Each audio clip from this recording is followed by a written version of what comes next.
Hello. It's been 1 week after surgery. I just saw the surgeon. So it's been a little less than a week because technically it was Friday in the afternoon and the surgery happened. It's still the morning, but roughly speaking, it's been a week. He looked at my scar, my stitching. I'm not gonna show it to you. It's not cute, but he says it's looking fine for what it is. It's looking fine, so that's good. No infections, no fluid buildup. He said it was a very tight fit when they stapled it, and I finally, for the first time today, mustered up my strength and looked at it. Because there's like a little so bandaging, I had to take it off, and every time I shower, it's like, I'm not gonna lie, I'm just crying, just like, oh, because just touching it, there's like no sensation in a lot of the places, and I don't touch it like directly, but just trying to like kind of clean it around, kind of like this in the shower, like avoiding the water straight on.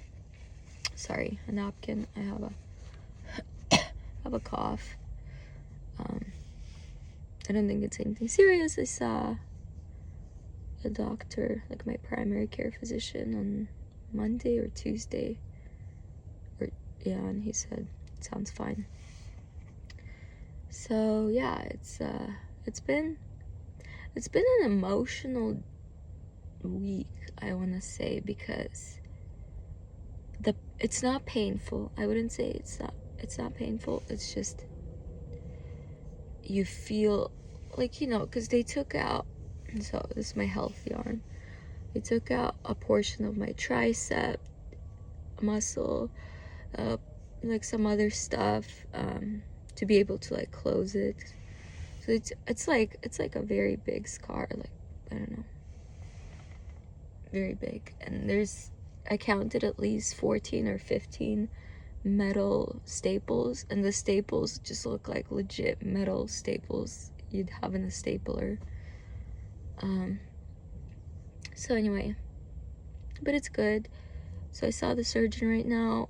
He took out a couple of the staples. He doesn't want to take all of them out because it could open up, and he was like, it's a really tight fit. So he took out just a couple of them out and put some skin glue on. So hopefully, I'm praying it doesn't open up.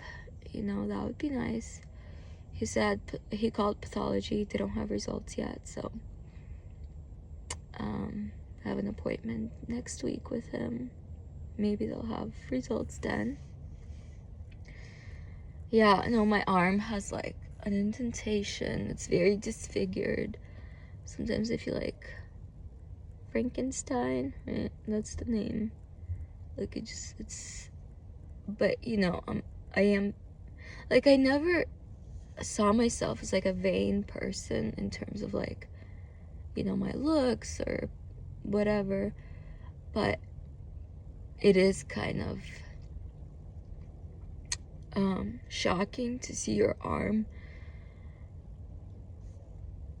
be disfigured a little. And it's fine because it's in a location where I'm not gonna actively be looking at it. Other people might.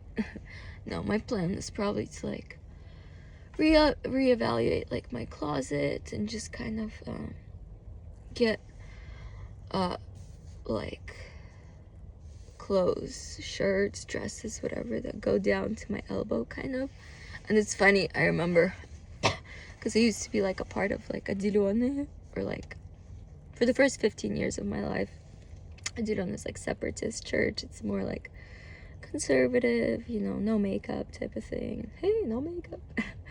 But hair up, so I don't qualify right now. I'm just kidding.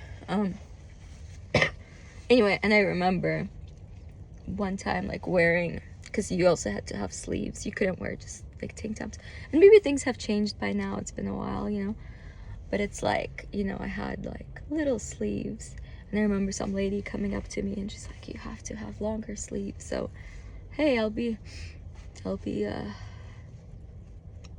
more up to those standards. So that's cool. Yeah, so that's, I'm just hoping the results come back good, because it's like, I think even though it's like emotional for me to like shower, like body shower, because usually I just body shower, and actually my husband would lay down in the sink, he would wash my hair, because I can't like move this arm, so I can't like, you know, it's very difficult to do that. And then my kids actually brush my hair, because I could brush it here, I could brush it there, but I can't like, you'd be surprised, there's so many things in life where you use both of your hands, you just don't think about it. So I'm thankful for the children for brushing my hair. Thankful for my husband for washing my hair, and it just felt great. It felt like I was like in a salon, you know, just anyway. So there are little things to be thankful for. Yeah, no infections, that's great. Pathology, I just really hope that when the pathology comes back, hopefully it'll be all clear, because I mean, like, a part of it is also like mental right now, thinking like, what if I just went through all of this for nothing? What if it already spread? What if, you know, what if? So try not to let my mind go down that path, trying to just be like, hey, you know what? If I have to grieve about the results, let me grieve about them when they come in. And if they're good results, let me celebrate them when they come in. Like, to try to not think about it too much. And there has been kind of, this week especially, it's been, because I've been like watching a lot of like YouTube stories, YouTube vlogs about people going through their cancer journeys, and it's I feel like they understand me, because there's like all this like anxiety, or like that pull towards that anxiety that I think only people with like aggressive cancers or like really bad situations in life kind of get that. And they sometimes it feels like other people that are like, oh, I need a new job, or I need a new car, or, you know, whatever it may be, like, it feels like it's not the same magnitude of like, hey, I don't know if I'm gonna live, and I don't know if I should like start getting my affairs in order. And it's like in your body, and you don't know. Of course, it's like, cast all your anxieties on him, because he cares for you. It's the same exact thing in both situations, whether it's life-threatening or seemingly, you know, just inconveniences in life. Yeah, but it's been kind of like a struggle to not feel like other people don't get it, because I think I was texting somebody today about this. I feel like through the word of God, people can't understand the pain and the grief associated with somebody going through cancer. Like, people don't have to go through cancer to like understand. Mainly because, not because they understand naturally, but because the word of God, the Bible, spells these things out, you know? So people who lean on that, and not so much about like, oh, do this, don't be anxious, but like more so about like, hey, Jesus was acquainted with grief. Hey, there were so many people that were going through like lifelong illnesses, you know, where it's not like, hey, stop being anxious, just be positive, but more like there's nothing new under the sun, and this world is not our home forever, and there's heaven and all these things. So that's my update, my 1 week update. Hope everybody's doing well. I don't know if there was something else I wanted to share. I should like take notes throughout the weeks or throughout the week, just so I don't forget what to say. Anyway, again, thank you for praying, you guys. Thank you for the encouragements. And I just wanted to say that I've been on that other side where I'm like, somebody tells me something heavy and I'm like, I'm naturally not a good person to like comfort people. So a lot of the times my like go-to would be like just to like say stuff, just because I feel awkward and there's, things to say. So it's like I give a lot of grace to people when certain people may not say the right thing in the moment, because I'm like, yo, like I've been there, I've done that, like so I appreciate every single person that gives me attention, gives me love, and there's so many of you guys. Even if it's not the right thing, I'm like, I see the heart, I see that, the effort, and I do appreciate it. I really do. I don't like get angry or, because some people, they're like, oh yeah, my aunt or somebody, my grandmother's friend had melanoma or whatever.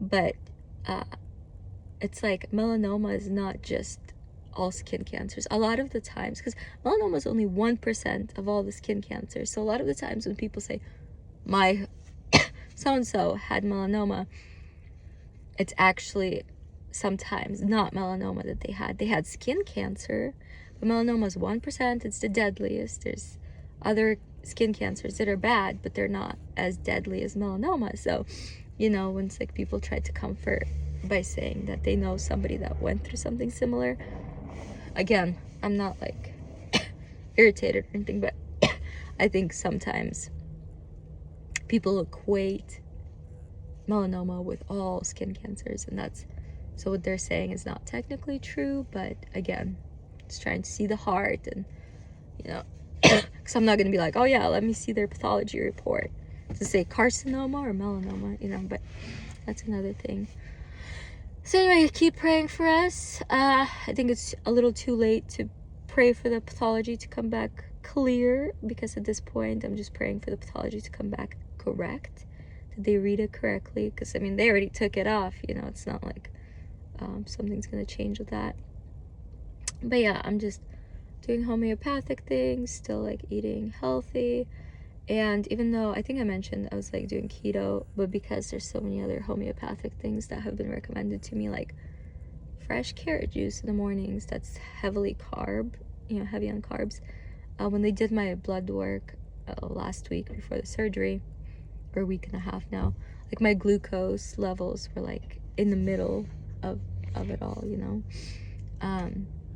like I was not in ketosis. So I'm not in ketosis, but I'm just not eating junk. I'm not doing that things. Also, somebody bought some like pills for me to take, so I started taking them. They're like some herb type things. Did my research. Shouldn't be too bad for the pregnancy. It's one of those like not FDA approved type of things, but just praying over them, because somebody knows somebody that took them after having melanoma, and then melanoma never came back. It's just trying to do my part, praying to God for healing, but also like just trying to do my part. Yeah, praying for the baby to not be affected by any of this at all. Also, some people say like melanoma or cancer in general could also be like caused by stress. And so I'm like trying to evaluate my life and really trying to be proactive in areas of even like socializing and fellowship. I reached out to a few people to like arrange times to have such socializing and fellowship, like consistent. Because my thing, like I have, you know, one-off, like meaningful, deep conversations with people, and then, you know, months go by, and like I love those people love me, you know, but there's nothing like consistent. And with like health issues and with children's sleeping schedules, and then when I used to work, I used to have to come in to work super early, so I had to go to sleep super late. And like all the community groups, Bible studies, all these social gatherings oftentimes are in the evenings, you know, starting 7 p.m. ends at 9 or later. And they're just like not compatible with where I was at in life, where I am at in life, you know. So I think over the years, I mean, ever since having kids, which Matthew's going to be 7 in like 2 months, you know, I've been changing churches and, you know, just friend groups, girlfriends getting married off, moving away, you know, to states or different churches. You know, I have not been putting like my priorities towards having like close friends. And so, like, you know, I have a million friends, like, love you guys all, but like to have that like consistent, close friends that you can't really like take shortcuts. You have to put in the work. Like you have to, not the work, you have to put in the time. So I reached out to a couple of people, or I just put it on our church. We have like this Telegram thing. It's like, hey, does anybody want to do a Saturday? Because Saturday mornings are like my only time really that I like physically feel fine. And my husband, he's like, yo, like, you know, I'll be with the kids, all good. Like he sees my needs, and I love that he cares about me so much, you know. So so yeah, he's like, you can have Saturday mornings. So for now, I'm like, just once a month, just having something, gathering of just some, for now, just like ladies, whoever wants to join, you know, whoever wants to come. And we had our first like meeting, and it was just 3 of us at a coffee shop here in like Midtown, and it was just so sweet, just to get to know each other, look at the Bible, pray for one another. It was just so cool. So yeah, planning to have something this month too. So yeah, if you struggle with loneliness, if you're in Sacramento, mainly ladies, feel free to join. Because yeah, they, you know, people are like, oh, people who have friends outlive everybody. So even if it's just for selfish, like you want to live longer, come through. Yeah, so, and again, that's not to say like my current group, like I love you guys. It's just, you know, even with mom friends, it's like trying to arrange a time and place. You gotta take all the kids with you, you know, like for play dates. Then it's like somebody's fighting, somebody's crying. You always have to, you know, interfere with, or, you know, guide the kids. So it's like your attention is not fully on, you know, the socializing. You know, sometimes you walk away and you're like, I don't know where that person's at in life. Like, it was a cool time, but I don't know where their heart's at. Or so yeah, so the Saturday thing would be like to really get to know like where our hearts are, like it's just kind of encourage in the Lord, and just to know, for me personally, like just for me to know that I have this outlet, that I have like these friends that are praying for me, and that I know I will see them the following month. Just to have that consistency, because I have not been going to like community groups or any of that type of thing for so long. So no consistency. I mean, and I love going to Sunday service, that's great, but you know, Sunday service, it's, you know, you're saying hello, goodbye to people, just quick, you know, quickly touching bases.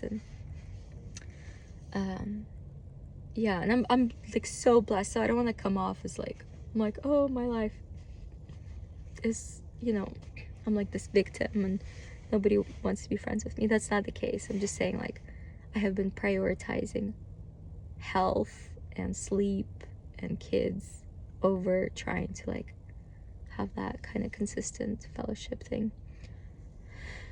Yeah, and Saturdays are great because it's like I still don't have to sacrifice my health or sleep or kids. I could, Saturday mornings just work for that. And then I just wanted to note that another blessing this week, I saw my primary care physician, and it's really cool because he goes to our church, and he made an exception because he wasn't accepting new patients, and he made an exception for that and my insurance. I mean, I'm just so deeply humbled. And he's Christian, and he kind of looks at medicine from like conventional and not conventional pathways, and so that's really cool. And then at the end of our appointment that I had with him, like he prayed for me, and it's just like, I'm like, man, I am so blessed. I have nothing to complain about, really. It's just all in the head. It's a mental fight for the thoughts. So, all right, guys, have a good week. Bye.